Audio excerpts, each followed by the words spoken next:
The ultimate revenge. A toast to lies. A woman was cruelly humiliated and abandoned while pregnant with quadruplets. Years later, she returns as a powerful lawyer, and what happens when she confronts those who destroyed her leaves everyone in shock. Her revenge goes beyond all expectations.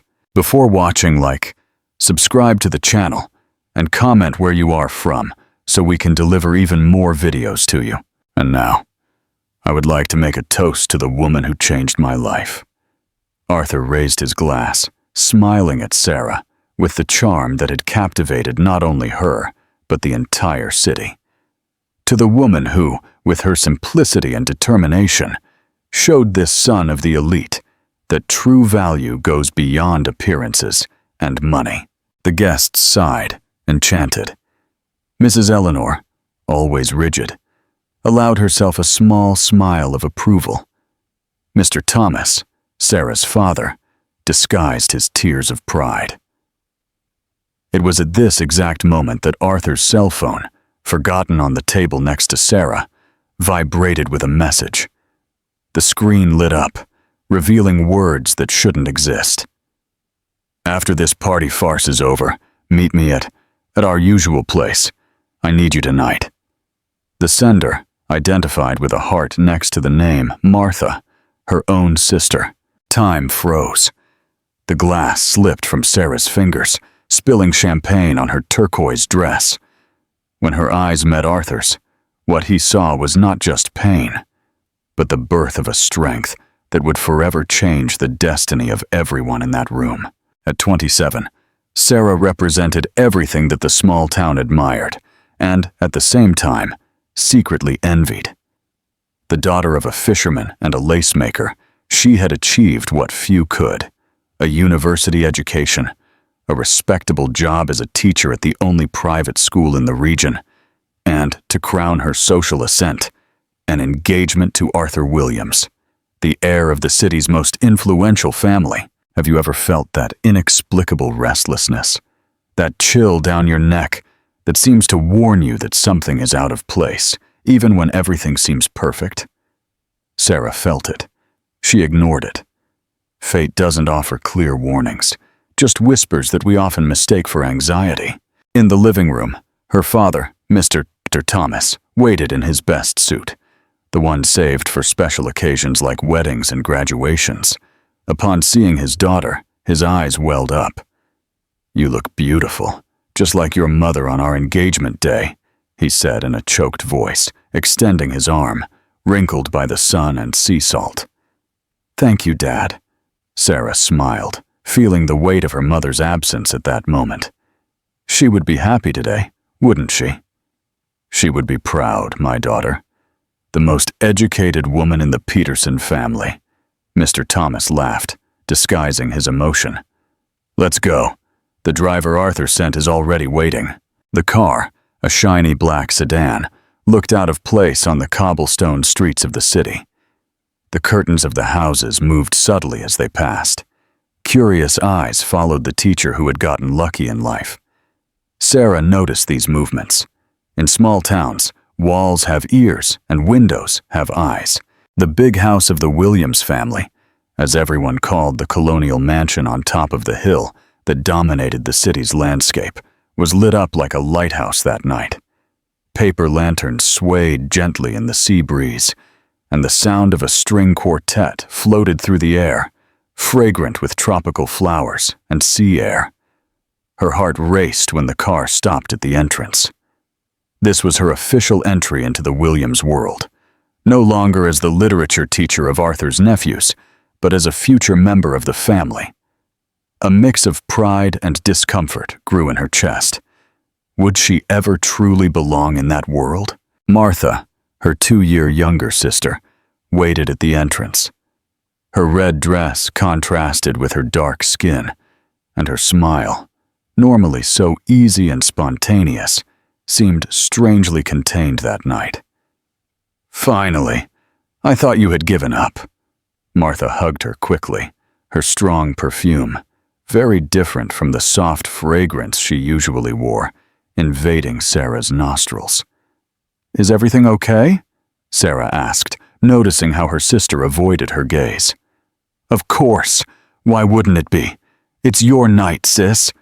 Martha replied too quickly, linking her arm with Sarah's. Arthur is in the main hall, anxious. Let's go. The party hall of the big house was an imposing space, with a high ceiling and crystal chandeliers that reflected the light in 1,000 golden fragments. About 100 guests were already circulating, champagne glasses in hand, talking in small groups. Sarah recognized fellow teachers, some parents of students, local authorities, and, of course, the extended Williams family, easily identifiable by their impeccable clothes and haughty posture. Mrs. Eleanor Williams, Arthur's mother, was the first to spot her. With her eternal perfect bun and a navy blue silk dress, she approached with that polite smile that never reached her eyes. Sarah, darling, you are absolutely adequate. Her gaze swept over Sarah's simple dress, pausing for a moment on her pearl necklace. Arthur is on the balcony with some cousins from Rio de Janeiro. Martha, why don't you take her there? Something in the way Mrs. Eleanor said her sister's name made Sarah frown. There was an intimacy in the tone, a veiled complicity. She dismissed the thought. She was imagining things. The colonial balcony, with views of the sea and the city, was Sarah's favorite spot in that house. The salty air relieved the oppression she felt inside those walls, loaded with history and silent judgments. Arthur had his back to them when they arrived, chatting animatedly, a glass of whiskey in his hand. Here you are! Martha's voice sounded strangely loud. Arthur turned, and for an instant, so brief that Sarah would later doubt it had happened, a shadow of guilt crossed his face. Sarah! He approached, kissing her lightly on the lips. He smelled of expensive whiskey and a perfume that was not the one she had given him as a gift. You look beautiful. Come, I want you to meet my cousins. The night went on like a boat carried by the current. Sarah smiled, talked, accepted congratulations, but felt more and more like a spectator at her own party. Arthur rarely stayed by her side for more than a few minutes, always being called to talk to some important guest. Martha also seemed strangely absent, appearing and disappearing in the crowd. It was during the official toast that Sarah's world began to crumble. Arthur's father, Mr. August Williams, a man of few words and much power, raised his glass in the center of the hall. The silence was immediate. Today we celebrate not just an engagement, but a union of traditions. The Williams family is proud of its roots and its commitment to Shellfish Village. His grave voice resonated through the hall. Arthur represents the 5th generation of our family in this land and has chosen to share our legacy, someone who, despite her simple origins, has shown worth through education and work. Sarah felt the blush rise up her neck. Was it a compliment or a subtle reminder of her inferior position? By her side, Arthur seemed uncomfortable, his eyes fixed on the floor. Honesty and loyalty are fundamental values for the Williams family, August continued, his gaze now wandering through the room. Without them, there is no solid foundation for any relationship. So, let's raise our glasses to honesty and the future of the engaged couple. Honesty, the crowd echoed, as Sarah drank a sip of champagne, a cold sensation running down her spine. It was at that moment that she noticed Arthur's cell phone, forgotten on the table next to her. The screen lit up with a message, clearly visible. We need to talk. I can't live with this lie anymore. She doesn't deserve this. The sender? Martha. The world seemed to freeze. The sounds of the party became distant, as if Sarah were submerged in water. Her hand trembled as she picked up the phone, sliding to unlock the screen. Arthur had never changed his password since they started dating. 3652, the number of his childhood home. The messages were like waves crashing over her head, one after another, relentless. Yesterday was amazing. I miss your touch. I don't know why you still insist on this engagement when we know how we feel. 5 years is too long to live in the shadows. 5 years. The exact length of her relationship with Arthur.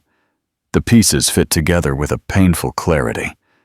Arthur's constant trips coinciding with the times Martha said she was visiting friends in the capital.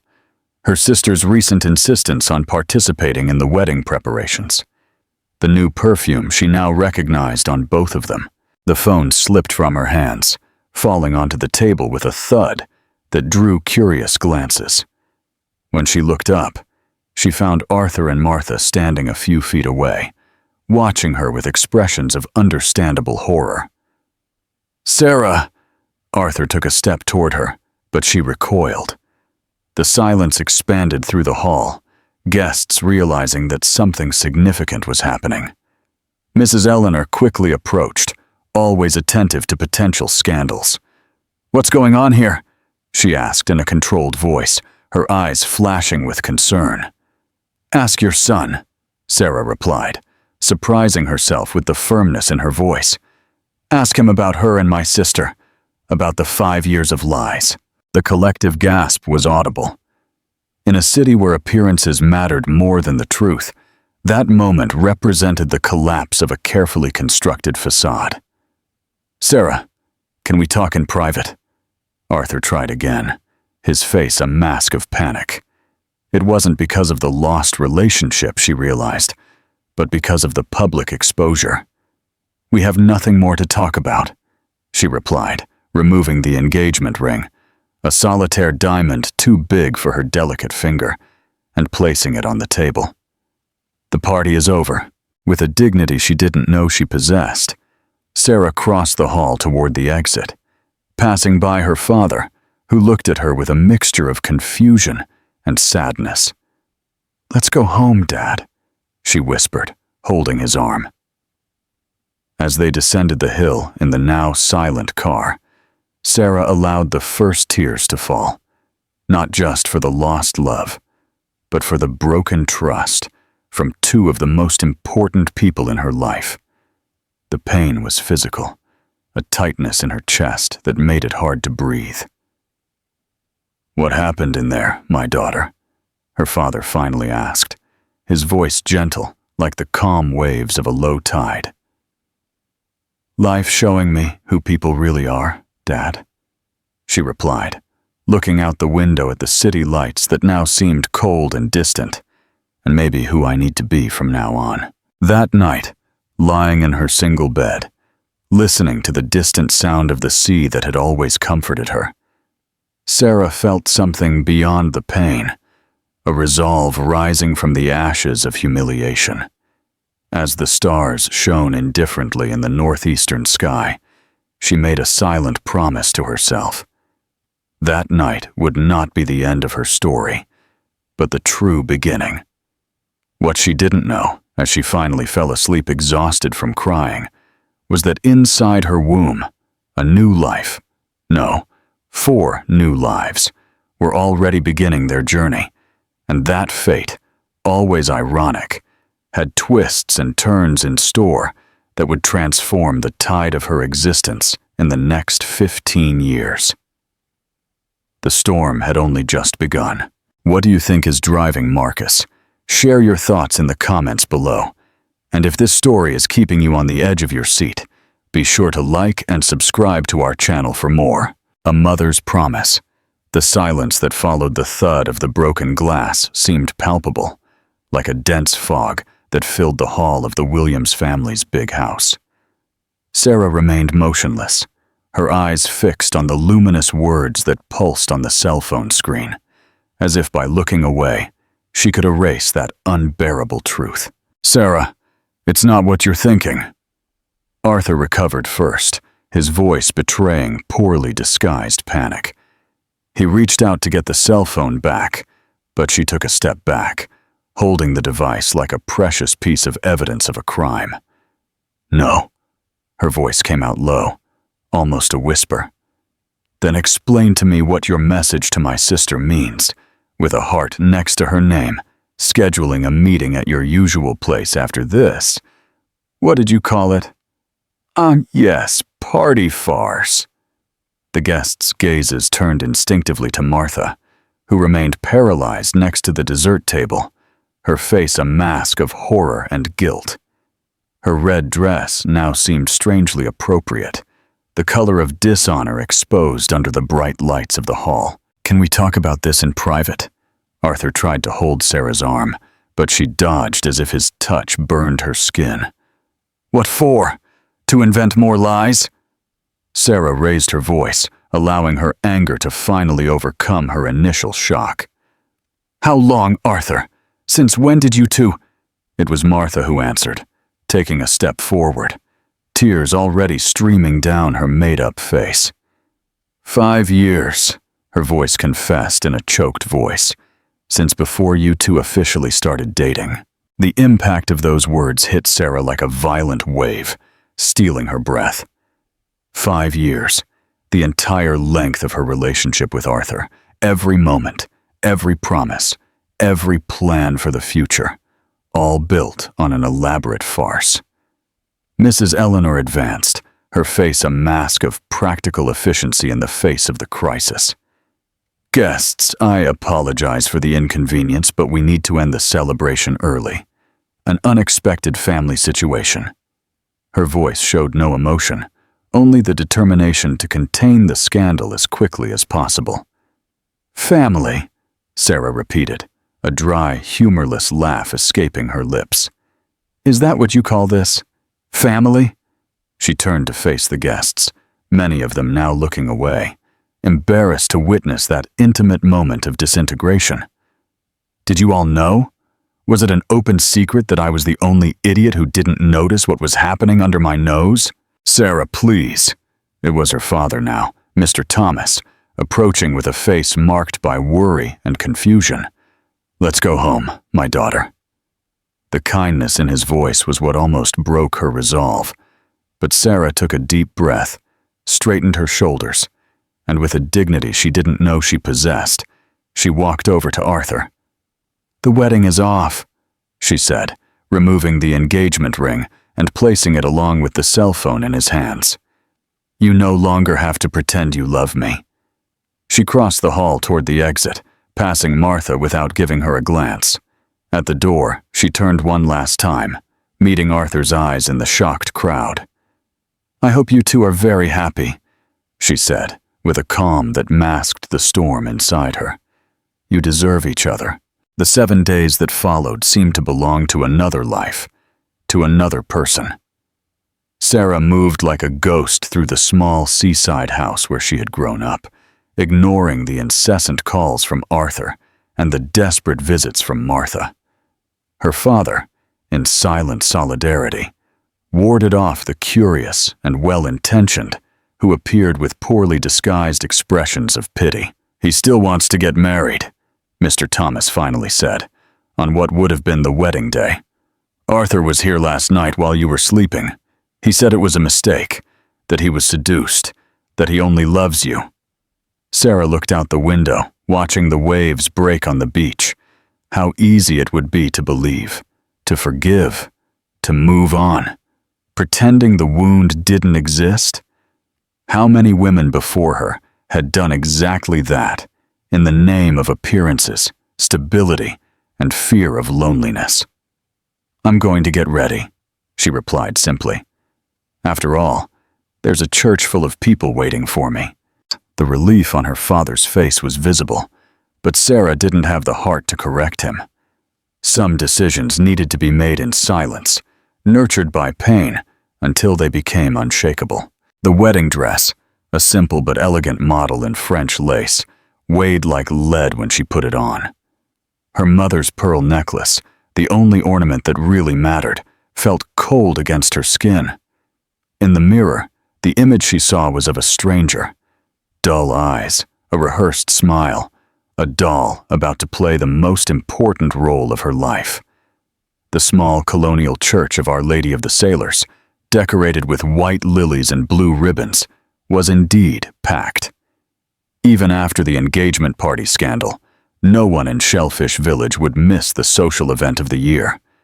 Whether out of genuine hope for reconciliation or the secret pleasure of witnessing another chapter of the drama. At the church entrance, Sarah asked for a moment alone. Her father, still radiant with his daughter's apparent change of heart, nodded and moved away to talk to some old fisherman friends. It was then that she walked, not toward the altar where Arthur was waiting in his impeccable suit, but toward the small port next to the church, where a motorboat was waiting as arranged the night before. The pilot, a distant cousin who knew nothing of the recent events, smiled when he saw her in her wedding dress. "Change of plans," Sarah said, handing him an envelope with extra money. "Can you take me to the big city now?" As the boat moved away from the coast, taking her far from everything she knew, Sarah did not shed a single tear. They would come later, on lonely nights in a cheap hotel room in the state capital, where no one knew her name or her story. For now, there was only the certainty that, for the first time, she had taken control of her own destiny. What do you think is going to happen next? Will Sarah forgive Arthur? Will her sister Martha try to get her to come back? Tell us in the comments what you would do if you were in Sarah's shoes. A new life. Impossible, Sarah murmured, staring at the doctor across the table. There must be some mistake. Dr. Cecilia, a middle-aged woman with kind eyes behind red-rimmed glasses, slid the ultrasound onto the table. There's no mistake, Sarah. There are 4 distinct gestational sacs. You're expecting quadruplets. The world seemed to spin around her. 3 weeks after fleeing her own wedding, after abandoning everything she knew, life presented her with this cruel twist. Or was it a gift in disguise? "But I was on birth control," she protested weakly, knowing that the constant vomiting of the past few days, which she had initially attributed to stress, now made terrible sense. "No method is 100% effective," the doctor replied with a compassionate smile. "And in your case, it seems nature had quite ambitious plans. 4 babies. 4 lives growing inside her when she could barely support her own. The money she had brought, her years of savings as a teacher, was running out quickly with hotel expenses. She hadn't been able to find a job in the capital. Without references and with a downcast look, private schools closed their doors to her after brief interviews. What are my options?"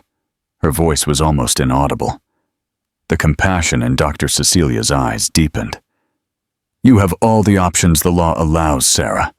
But I need to warn you that a quadruplet pregnancy is considered high risk. You will need specialized care, regardless of the decision you make." That night, alone in the hotel room, Sarah placed her hand on her still flat belly. 4 small hearts were already beating there, unaware of the turmoil surrounding their existence. The irony was not lost on her. When she thought she had lost everything, life gave her not 1, but 4 new reasons to continue. She picked up the phone and, for the first time in weeks, dialed a familiar number. "Aunt Dulce, it's Sarah. I need help." Aunt Dulce's house was on the outskirts of Shellfish Village, far enough from the center to offer the anonymity Sarah desperately sought. It was a simple 2-bedroom house, surrounded by a small orchard of fruit trees and protected by a sun-faded wooden fence. "I'm not going to ask what happened," the 70-year-old woman said, hugging her niece upon her arrival. "I know enough from the rumors, and you can tell me the rest when you're ready." The unconditional kindness almost broke the barriers Sarah had carefully built around her emotions. "I'm pregnant, Aunt," she confessed, the first tears in weeks finally escaping. "With quadruplets." Aunt Dulce, who had lived her whole life alone after losing her fiancé to the sea decades ago, showed no shock or judgment. She just nodded, as if that information was just another logistical detail to solve. "Well, then we'll need more milk and eggs than I imagined," she replied with practical simplicity. And we'll have to turn the sewing room into a baby room. It was in this small refuge that Sarah spent the first months of her pregnancy, hidden from the curious eyes of the city. The news inevitably spread. In a small town like Shellfish Village, even the wind carried secrets. "Director Sterling called," Aunt Dulce informed her one morning, while serving a herbal tea to relieve Sarah's constant nausea. "She said your temporary leave needs to be formalized. Either you return to classes next week or I'm fired," Sarah completed without surprise. The Sailors' School, the only private institution in the region, was partially financed by the Williams family. "Tell her they can send my termination notice." "Sarah, you need that job now more than ever." "What I need, Aunt, is dignity," she replied, caressing the small curve that was beginning to form in her belly. "And 4 children need a mother who can teach them never to bow for convenience." Weeks turned into months. Sarah's body changed drastically, her belly growing in proportions that frightened even the experienced local midwife that Aunt Dulce had convinced to make discreet visits. The health center doctor, worried about her high blood pressure, insisted on the need for specialized care in the capital, something financially impossible without a job. "Arthur needs to know," her father finally said during one of his rare permitted visits. Since he had defended his ex-future son-in-law, the relationship between father and daughter had cooled considerably. "He has responsibilities, Sarah, and resources to ensure these children receive the necessary care. My children will not be used as bargaining chips or objects of charity," she replied firmly. "They are my responsibility, only mine." In fact, the fear she didn't even confess to herself was that Arthur would try to take the children from her. With his financial power and local influence, who could stop him from arguing that an unemployed single mother would not be able to raise 4 children adequately? So she persisted, day after day, in the almost monastic seclusion of Aunt Dulce's house. She read all the pregnancy and childcare books she could find in the small municipal library, using her photographic memory to absorb every detail. When sleep didn't come, which happened with increasing frequency as the pregnancy progressed, she studied for the law school entrance exam, using old handouts that Aunt Dulce had gotten from an acquaintance who worked in the secretary's office of a prep course. "Why this now, my girl?" her aunt asked, finding her bent over books at 3 a.m, her huge belly resting on an improvised pillow. "Because I need to be more than a sad story they tell in beauty salons," Sarah replied, without taking her eyes off the text on constitutional law. "I need to be the kind of person my children will be proud to call mom." It was during one of those late-night study sessions that the first contractions began, soft at first, then intensifying with alarming speed. At 6 months pregnant, it was too soon. "Aunt!" she called, panic growing along with the searing pain that now dominated her body. "The babies, something's wrong." What followed was a confusing sequence of images and sensations. Aunt Dulce on the phone, calling the ambulance, the endless journey to the regional hospital, the urgent voices of doctors discussing emergency surgery, the paralyzing fear of losing those 4 lives that had become her only reason to continue. "We're going to need authorization for an immediate cesarean section," a doctor's distant voice said.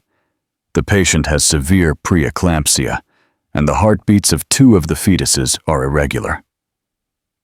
The last thing Sarah saw before the anesthesia took her into darkness was Aunt Dulce's anguished face, holding her hand like an anchor in the middle of the storm. "Fight, my daughter," her aunt whispered in her ear. "Your babies need you. Fight like you've never fought before." And that's exactly what Sarah did. Even unconscious, she fought with every fiber of her being, with a determination that would surprise even the experienced medical team. Because those 4 small heartbeats were now the rhythm that guided her own existence, and she would not allow anything, not even her exhausted and betrayed body, to silence it. We hope this story is captivating you. Leave a comment below with your thoughts on what Sarah's fate will be. Will her babies survive? And will she ever forgive Arthur and Martha? Don't forget to like and share. A new path. The white light of the surgical center seemed distant, like stars seen through deep waters. Sarah floated between consciousness and darkness, anchored only by the rhythmic sound of the cardiac monitors and urgent voices discussing blood pressure and fetal heartbeats. Losing a lot of blood, immediate transfusion, BB3 with bradycardia. We need to finish now. Mother's saturation dropping. Fragments of sentences penetrated the veil of anesthesia, each word increasing the terror that enveloped her. With a superhuman effort, Sarah tried to speak, to ask about her children, but no sound escaped her dry lips. She only felt a single tear streaming down the corner of her eye as the darkness reclaimed her. When she came to, she was in an ICU. The constant beep of the machines replaced the sound of the sea waves that had comforted her throughout her life.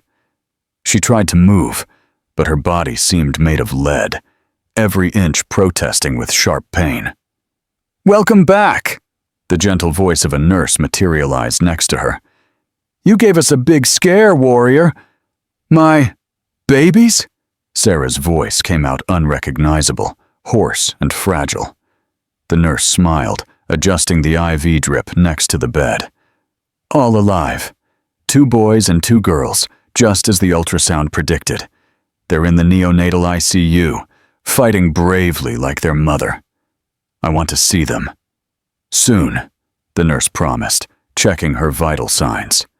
"First, we need to get you stronger. You had severe eclampsia and bleeding during surgery, lost a lot of blood, needed 2 transfusions. For a moment, we feared." She didn't complete the sentence, but it wasn't necessary. Sarah understood. She had been on the verge of death. Part of her wanted to just close her eyes and surrender to the deep fatigue that consumed every cell of her body. It would be so easy to give up, to let others take responsibility for those 4 tiny, fragile lives. 3 days, the nurse continued, misinterpreting her silence as confusion. "You were unconscious for 3 days. Your aunt barely left the waiting room. We almost had to drag her home yesterday so she could get some rest." 3 days. 3 days lost from the beginning of her children's lives. Sarah felt a fierce determination grow inside her, overcoming the physical pain. "Take me to them now. Take me to them." The neonatal ICU looked like a world apart, a universe of machines, tubes, flashing lights, and incubators. Sarah, in a wheelchair, felt her heart almost stop as she contemplated the 4 tiny beings in the lined-up incubators. So small, so fragile, each weighing little more than a kilo. "They were born at 26 weeks, explained Dr. Johnson, the neonatologist in charge. "They are extremely premature, but they are responding well, considering the circumstances." "Are they all normal?" The question Sarah feared to ask finally escaped. The doctor hesitated for just an instant, but long enough for her to feel her stomach sink. 3 of them have a development consistent with their gestational age, despite their prematurity. They are facing the expected difficulties: immature lungs, difficulty maintaining body temperature, risk of infections. But the second boy... Sarah followed the doctor's gaze to the second incubator. The baby there seemed even smaller than the others, his chest rising and falling at an irregular rhythm, even with the ventilator support. "We identified a congenital heart malformation, tetralogy of Fallot. It's a complex condition, but treatable with corrective surgeries when he gets stronger." "Will he survive?" The question came out as a whisper. "We're doing everything possible," the doctor replied, placing a gentle hand on her shoulder. "He's a fighter like his mother, but the path will be more challenging for him." Sarah reached out a trembling hand, touching the surface of the incubator where her son was fighting for his life. "What are you calling them? On the charts?" "Babies A, B, C, and D, Mrs. Peterson," the doctor replied. "We were waiting for you to—" "Gabriel," Sarah interrupted, looking at the fragile boy. "This is Gabriel, the warrior angel." Her eyes moved to the other incubators. "Arthur, like my father, Sophia and Clara." And at that moment, as if in response to the sound of his newly received name, little Gabriel briefly opened his eyes, two tiny slits revealing dark irises that stared at Sarah with an impossible intensity for such a new being. "Hello, my love," she whispered, feeling warm tears stream freely. "Mommy is here. Mommy will always be here." The following weeks turned into a haze of exhaustion, fear, and small victories. Sarah divided her time between her own physical recovery, which was extremely slow due to the complications of childbirth, and the endless hours in the neonatal ICU. She learned the language of the machines, how to interpret every number, every beep. She learned to touch her babies through the openings of the incubators, a practice called the kangaroo method that the doctors encouraged. She learned to pump her milk every 3 hours, even in the middle of the night, even when her exhausted body begged for rest. "You don't need to be here 24 hours a day," Aunt Dulcie tried to convince her, worried about the deep, dark circles under her eyes and the pounds she was losing quickly. "The doctors will take good care of them. You need to regain your strength." "They need to feel that they are not alone," Sarah replied inflexibly. "They need to know that someone is waiting for them." Gabriel, as expected, faced the most difficult journey. Twice he needed to be resuscitated when his little heart failed. On both occasions, Sarah was next to the incubator, whispering words of encouragement that the doctors swore had made a difference. "I've never seen anything like it," a veteran nurse commented. "It's as if he hears her voice and decides to fight harder." At the end of the second month, when the other 3 babies were already showing significant progress, gaining weight, breathing without assistance for increasingly longer periods, Gabriel underwent his first emergency heart surgery. The 7 hours of waiting in the surgery waiting room were the longest of Sarah's life. "The procedure was successful," the pediatric cardiac surgeon announced, removing his mask with evident fatigue. "We managed to stabilize him for now, but he will eventually need additional surgeries as he grows." "What kind of follow-up will he need? What specialists?" Sarah asked, already mentally calculating costs that she knew were impossible with her current financial situation. The ideal would be a pediatric cardiologist specializing in congenital heart disease. Unfortunately, we don't have that specialist here. The closest one is in the capital. The worry added to the exhaustion, weighing on Sarah's shoulders like a lead cape. How could she provide the treatment Gabriel needed? Without a job, without savings, depending on Aunt Dulce's modest retirement. When the quadruplets turned 3 months old, one of them still in the ICU, the other 3 already in the nursery, Sarah finally allowed herself to return to her aunt's house for a full night, yielding to the doctor's pleas, who insisted that her own physical collapse would not help the children. It was during that night, while taking a long bath for the first time in months, that Aunt Dulce knocked gently on the bathroom door.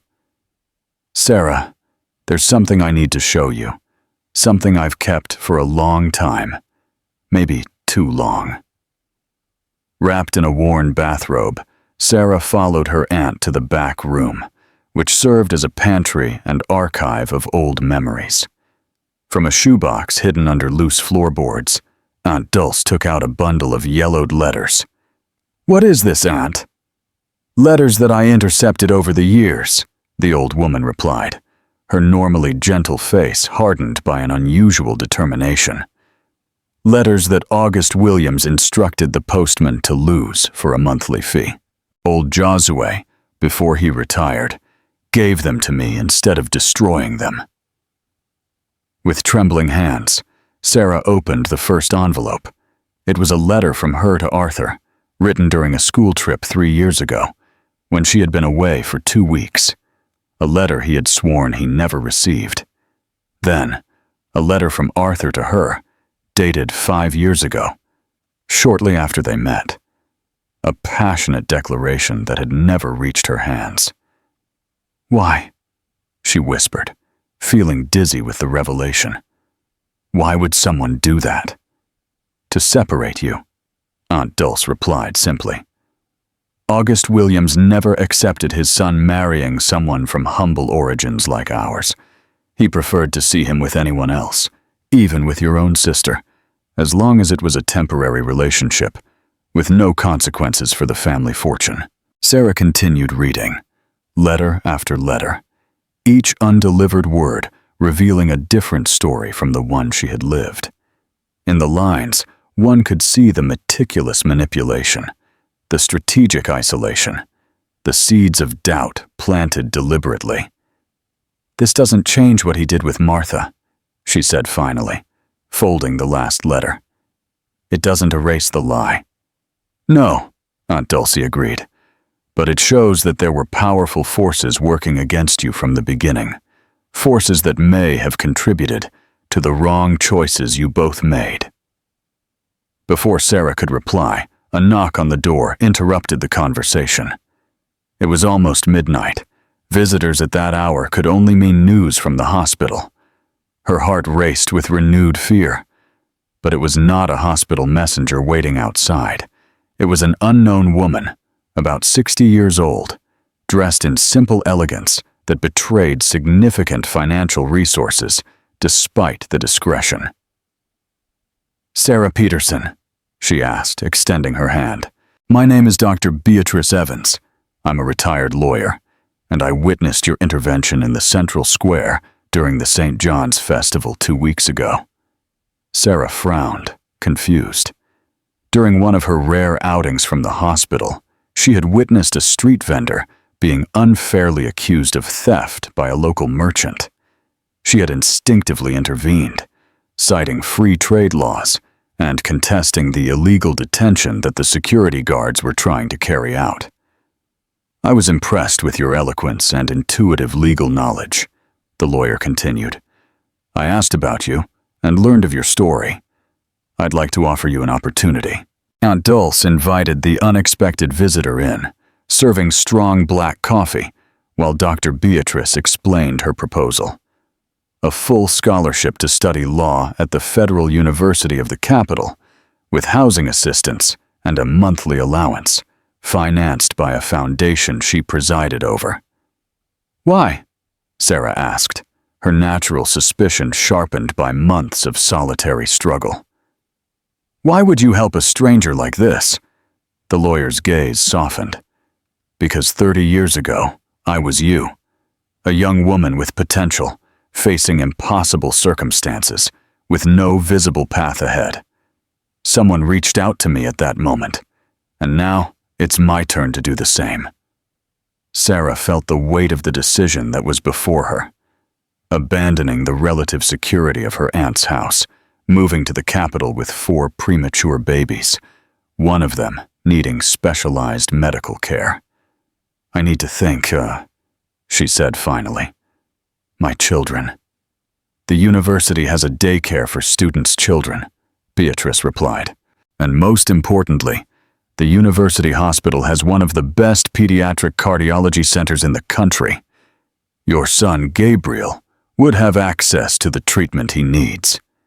Upon hearing her son's name, a detail she had not shared, Sarah looked up, surprised. "I did my research," the lawyer smiled. "I know the decision is not easy, but sometimes the greatest act of courage is accepting help when it is offered." What will Sarah decide? Will she accept Dr. Beatrice's offer and move to the capital? And how will her life change with this new opportunity? Tell us what you think in the comments below. The tide turns. The apartment was tiny, with 2 bedrooms, a combined living room and kitchen, and a cramped bathroom on the 5th floor of a building with no elevator on the outskirts of the capital. For anyone else, it would seem inadequate, perhaps even claustrophobic. For Sarah, it was a palace of possibilities. "It's one of my oldest properties," explained Dr. Beatrice, handing her the keys with a smile. "It's not luxurious, but it's safe and close to the campus and the university hospital. The rent is covered by the scholarship." Sarah adjusted Clara on her lap while watching Sophia sleep in the double stroller. Arthur and Gabriel were at the hospital, the latter still needing constant monitoring. Gabriel's discharge was only scheduled for the following month, when he would turn 5 months old, still well below ideal weight, but stable enough to continue treatment at home. "How can I ever thank you for all this?" Sarah asked, her voice choked with emotion. "By studying with determination and, one day, doing the same for someone else who needs it," the lawyer replied simply. "Oh, and one more thing." She handed her an envelope. "I hired a caregiver to help you with the children during classes. Mary is a nursing student at night and has experience with premature babies." The incredulity on Sarah's face must have been evident, as Beatrice laughed softly. "Before you protest, remember, no one builds a future alone. I believe in support networks, not lonely heroism." That night, the first in her new home, Sarah sat on the small balcony, watching the lights of the big city that was now her refuge. Clara and Sophia slept in the simple crib that Beatrice had provided, while she studied an introductory manual of constitutional law. Between paragraphs, her thoughts flew to the hospital, where half of her heart still was. "We're going to make it," she whispered to the night, a promise to her children, to herself, and to the destiny that had brought them together on this unlikely journey. The first few months in the capital were a daily lesson in survival, adaptation, and growth. The pace of the metropolis, so different from the slow cadence of Shellfish Village, initially stunned Sarah. The crowded buses, the chaotic traffic, the impersonality of relationships, everything conspired to make her feel small and insignificant. But there was also freedom in anonymity. Here, no one knew her story. No one looked at her with pity, judgment, or morbid curiosity. She was just another university student, although one who showed up for classes with deep, dark circles under her eyes and often dozed off during morning lectures. "How do you do it?" asked Jane, a classmate, after catching her studying while simultaneously nursing 2 babies during a break. "4 babies in law school, I can barely handle my dog and the required readings." Sarah smiled, used to the question. "1 minute at a time, Mama." 1 problem at a time, 1 day at a time. The truth was more complex, of course. It involved meticulous spreadsheets, organizing feeding schedules, medications, and medical appointments. It involved nights studying while the babies finally slept. It involved Mary, the caregiver sent by Beatrice, who had become much more. A friend, a confidant, almost a sister. And it involved the support network that gradually formed around her. She discovered that she was not the only mother trying to balance motherhood and higher education. Through a university support group, she met other women in similar situations, not with quadruplets, of course, but facing their own extraordinary challenges. Together, they created a rotating system to take care of each other's children during important exams and assignments.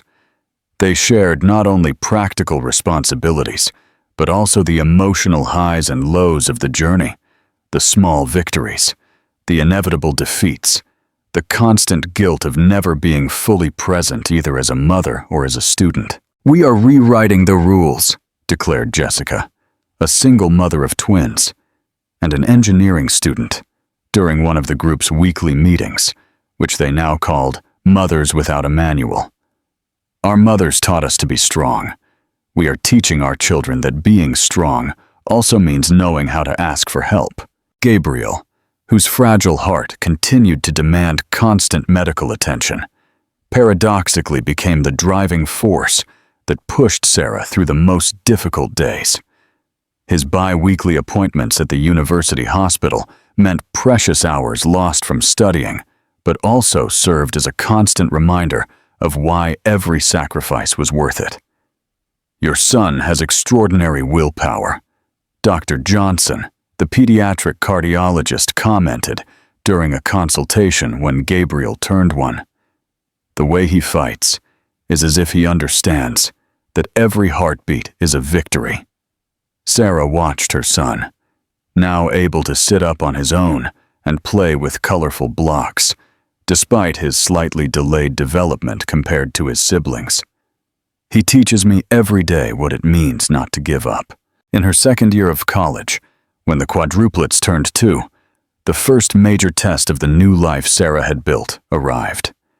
Aunt Dulce, her safe harbor and connection to the past, was diagnosed with early-stage Alzheimer's. The condition, still in its initial stage, meant that she could no longer live alone in Shellfish Village. "She needs to come live with us," Sarah declared without hesitation, despite the apartment already being cramped for 5 people. "The apartment can't hold anyone else," Beatrice argued, now more of a mentor than a benefactor. "But I have a proposal." The proposal was a small townhouse in the back of one of Beatrice's properties, about 20 minutes from campus. It had 3 bedrooms, a small garden, and, most importantly, no stairs that could confuse a lady with incipient dementia. The move brought new challenges, but also unexpected blessings. Aunt Dulce, despite occasional memory lapses, became a stabilizing presence for the children. Her ability with stories and traditional songs from the Northeast enchanted the little ones, especially on nights when Sarah needed to study for important exams. It was during one of those nights of intense study, preparing for a civil law exam, that Sarah realized how her life had transformed in just 2 years. From a humiliated and abandoned young woman, carrying 4 lives inside her, with no idea how to move forward, she had become a respected student, patiently building a future for her makeshift but deeply united family. Her professors frequently commented on her exceptional retention capacity, that photographic memory she had always possessed, but was now using with renewed purpose. Her academic performance, despite the extraordinary circumstances, was starting to attract attention. "You have the potential for a brilliant career," commented Professor Davies, head of constitutional law, after a particularly impressive presentation. "Have you ever considered specializing in international law? We have an exchange program with a university in The Hague that would be perfect for someone with your profile." The mere suggestion seemed absurd. How could she even consider an international exchange with 4 small children, one of them needing constant medical care? And there was still Aunt Dulce, who was becoming more and more dependent on supervision for daily tasks. However, the seed had been planted. That night, as she watched her children sleep, Arthur and Gabriel sharing a bunk bed, Sophia and Clara in twin beds decorated with fluorescent stars, she allowed herself, for the first time in years, to dream beyond the immediate needs of survival. Will Sarah accept the offer to study abroad? And what will the consequences of this decision be for her, her children, and those who hurt her in the past? Tell us what you would do if you were in Sarah's position. Leave your comment below. The return tide. The 7 years that had passed since her desperate escape from Shellfish Village had transformed Sarah in ways she never imagined possible. The mirror now reflected a 34-year-old woman, her eyes still expressive, but marked by soft lines of worry and determination. Her hair was shorter and more practical, and her posture was that of someone who had learned to carry the world on her shoulders without bending. "Dr. Peterson, "The documents for the preliminary hearing are ready," announced Jane, an intern at the law firm where Sarah had worked for 2 years, ever since she graduated with honors. "Dr. Clark asked me to remind you of the strategic meeting at 3. "Thank you, Jane," Sarah replied, adjusting the reading glasses she had recently adopted. "You can tell him I'll be there, but I need to leave early today. Gabriel has an appointment at 5. At 10 years old, Gabriel Peterson continued his battle against his congenital heart condition. 2 corrective surgeries had improved his quality of life, but the cardiologist had warned that, as he grew, more complex procedures would be inevitable. Despite this, he was an extraordinarily lively and intelligent boy, at the top of his class at school, passionate about books and science, as if every day were a gift he could not waste. Arthur, his identical twin except for his healthy heart, had become his instinctive protector, always vigilant, always ready to intercede when his brother's condition limited his activities. Sophia and Clara, inseparable as only twins can be, balanced the family dynamic with their vibrant energy and limitless creativity. The relationship between Sarah and Alexander Bergman had evolved from a professional partnership into a deep friendship over the years. The Newhart Foundation, a direct result of their meeting in The Hague, had already funded treatments for dozens of Brazilian children with congenital heart disease, including state-of-the-art equipment for the university hospital where Gabriel had his follow-ups. "Mom, look!"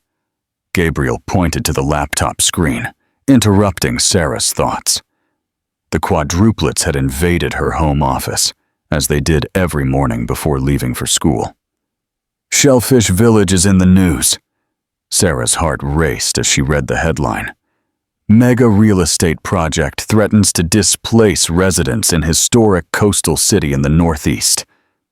The article detailed how a business group planned to turn a large part of the city's outskirts into a luxury resort, displacing families who had lived in the region for generations, including the area where Aunt Dulce's old house was, which Sarah had never sold, keeping it as her last link to her origins. "Williams Developments leads the consortium," a part of the report said, making Sarah's blood run cold. After so long, that name still had the power to trigger painful memories.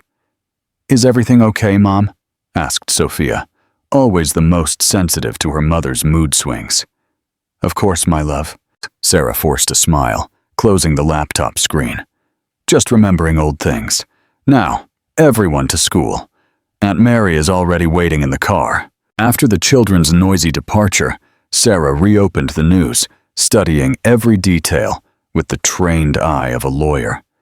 Something inside her, that unshakable determination that had always defined her, began to awaken.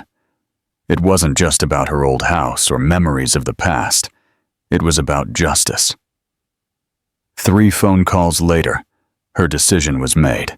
The bus that was taking her back to Shellfish Village after 10 years away seemed to be traveling not only on asphalt roads, but also through layers of time.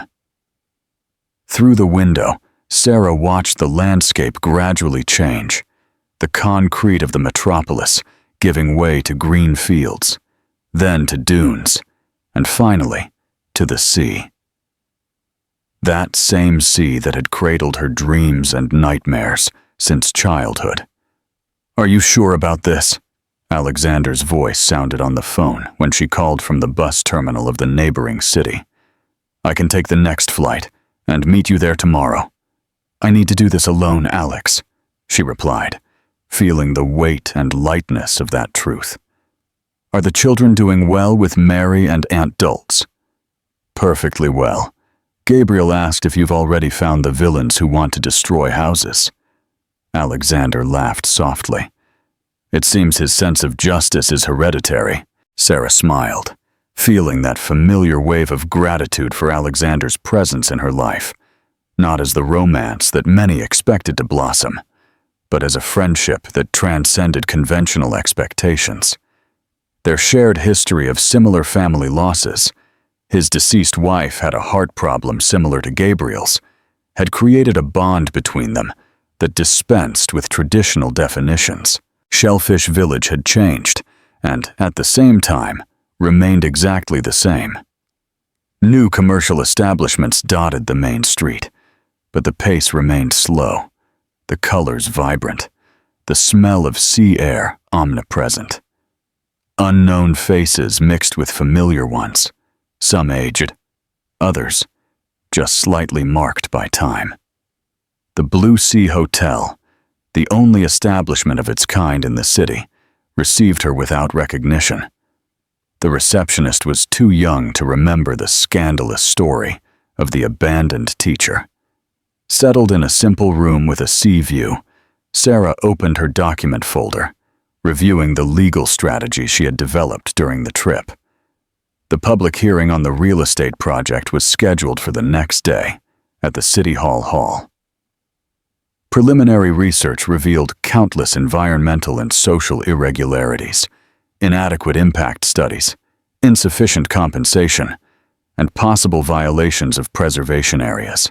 With her specializations in environmental and housing law, Sarah had identified enough legal loopholes to, at the very least, significantly delay the project. A brief knock on the door interrupted her concentration.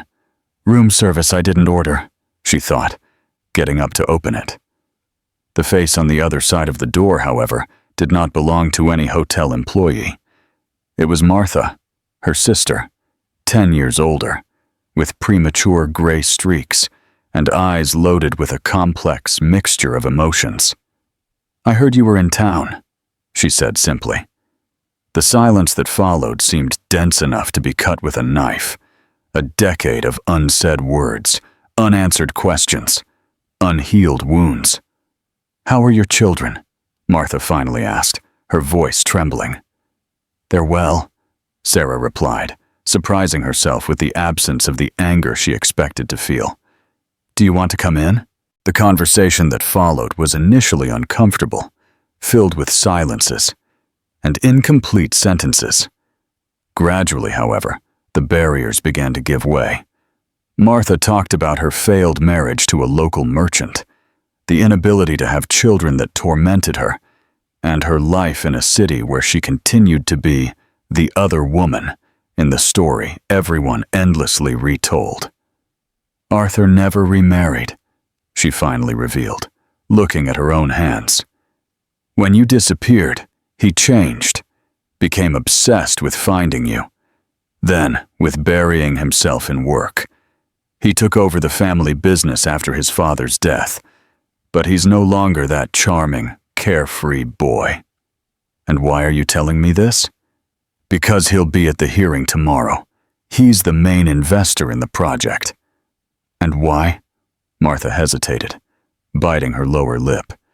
"Because I have documents that can help your case and irregularities that I discovered while working in the company's secretary's office in recent years." Sarah watched her sister with a mixture of distrust and curiosity. "Why? Why would you betray Arthur now?" "Because maybe this is my only chance to do something right," Martha replied, tears finally streaming. 10 years is long enough to realize that some stains on the soul don't just disappear with the passing of days. How will the confrontation between Sarah and Arthur unfold? What will the public reaction be when they see the abandoned teacher return as a powerful lawyer? Leave your comment below with your predictions. The confrontation, the City Hall was packed when Sarah entered the next morning, dressed in a simple but elegant navy blue suit, with a briefcase of documents in her hand. She attracted curious glances, some of recognition, others simply noticing the presence of a stranger at such a local event. The main table was occupied by figures of authority, the current mayor, representatives of the Department of the Environment, and him. Arthur Williams, now 37, with slightly graying hair at his temples, his face more angular, harder. His eyes scanned the audience distractedly as he adjusted the microphone for his presentation. That's when their eyes met. The shock on his face would have been comical in other circumstances. the color draining from his features, his lips parted in absolute surprise, his hand frozen in the air. For a moment, time seemed to go back, and they were again just Sarah and Arthur, before the lies, before the pain. The moment passed. The meeting began, with technical presentations about the project, economic projections, and promises of jobs and development. When they opened the floor for public participation, Sarah was the first to stand up. "My name is Sarah Peterson," she introduced herself, her voice clear and firm, echoing through the hall. "I'm a lawyer specializing in environmental law, and I represent the residents of the area affected by the project." The immediate hubbub was quickly silenced when she began to present, point by point, the legal flaws of the project, citing laws and precedents with the precision of someone who completely masters the subject. Her presentation, impeccable and devastating, culminated with the exhibition of the documents provided by Martha, proof that environmental studies had been falsified and officials bribed. "Therefore," she concluded, "we request the immediate suspension of any approval until an independent study is conducted and adequate compensation is negotiated with each affected family." The silence that followed was deafening. The mayor, visibly uncomfortable, announced a break for the analysis of the new information presented. As the room slowly emptied, Arthur remained motionless, his eyes fixed on Sarah. "We need to talk," he said finally, approaching her with hesitant steps. "We have nothing to talk about besides the legal process, Mr. Williams," she replied, organizing her documents. "Sarah, please. 10 years, you just disappeared. I looked for you in every hospital, every neighboring city. Did you really look?" Her voice betrayed an emotion she thought she had overcome. "Or did you just look to appease your conscience?" "I didn't know about the babies," he said, his voice almost a whisper. "I swear I didn't know." The impact of those words hit her like an unexpected wave. "How do you know about them now?" "My father told me years later, when it was already too late, when you had already left for good." His eyes pleaded for something Sarah was not ready to give. "How many? Are they healthy? Are they mine?" "4, Sarah replied after a long silence. "2 boys, 2 girls. And yes, they are your biological children. Not that that means anything after 10 years of absence. I want to meet them." The determination in his voice was undeniable. "I have that right." "Rights are built on responsibility, Mr. Williams, something you never showed any interest in taking." The tense conversation was interrupted by the return of the mayor and other authorities. The decision, clearly influenced by the public exposure of the irregularities, was to temporarily suspend the project for technical reevaluations. A preliminary but significant victory. Sarah was preparing to leave when her phone rang. Alexander's name on the screen would normally bring comfort, but something about the time of the call set off an alarm in her mother's heart. "Alex, are the children okay?" Alexander's normally calm voice sounded tense. "Gabriel had an episode, Sarah. We're at the university hospital. The doctors are with him now." The world seemed to slow down. Each subsequent word came as if through water. "Sudden heart failure. The situation is stable, but critical. The need for a specialized procedure in the next few days." Dr. Johnson mentioned that, considering his history and genetics, the ideal donor for a stem cell procedure would be his biological father. Arthur, still close enough to hear the conversation, saw the transformation on Sarah's face, from the confident lawyer to the terrified mother in a matter of seconds. "What happened?" he asked, the previous hostility replaced by genuine concern. "Gabriel, my son, your son, is in the hospital." The words came out in a rush as she frantically gathered her belongings. "I need to go back immediately." "I'll take you," Arthur offered without hesitation. "I have the company jet at the regional airport.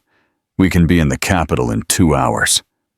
The look Sarah gave him contained 10 years of resistance, pride, and hard-won independence, but it also contained the unconditional love of a mother who would do anything, including accepting help from the one who had hurt her deeply, to save her son. "Let's go," she said simply. "This is a critical moment. What will the outcome of the surgery be? How will Sarah and Arthur's relationship evolve from here? Will Sarah finally find happiness and peace? Leave your comment below with your predictions." The family reunion during the flight, between medical explanations and anxious calls to the hospital, Sarah told Arthur about Gabriel, his defective heart since birth, the surgeries, the hospitalizations, but also his brilliant intelligence, his sweet humor, and his incomparable courage in the face of challenges that would make many adults give up. "He has your eyes," she said at one point, emotional exhaustion briefly lowering her defenses. "All of them do. It's like looking at you 4 times every day."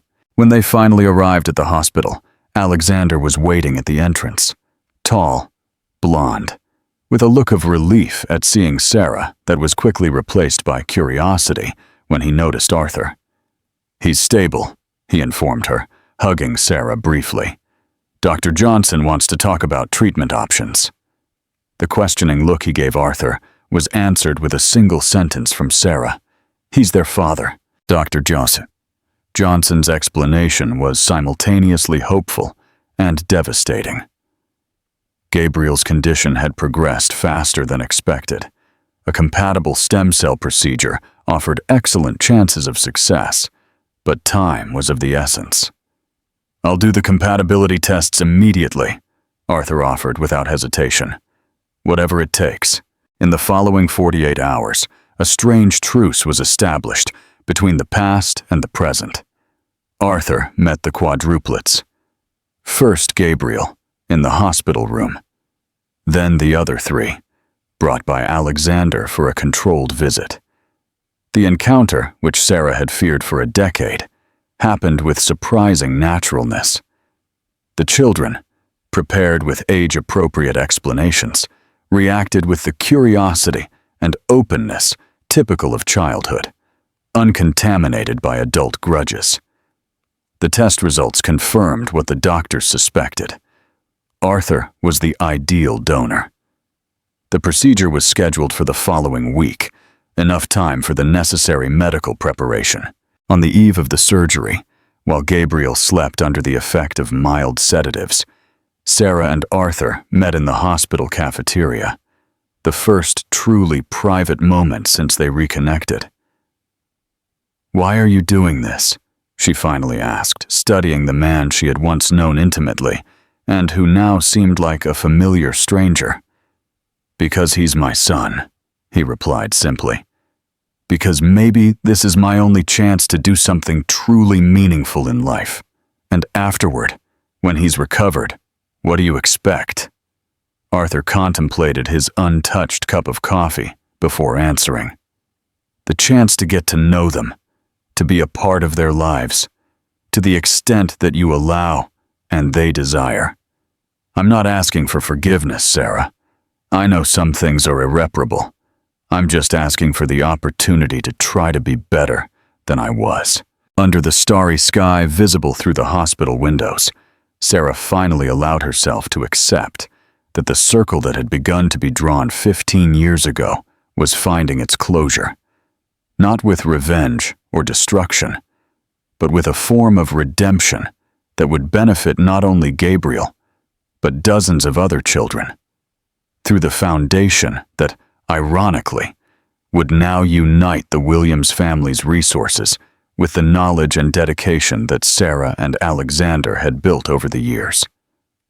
Life, Sarah realized as she watched the sun rise, announcing the day of the surgery, does not move in straight lines of cause and effect, but in complex spirals, where pain and joy, loss and gain, separation and reunion eventually find their own balances.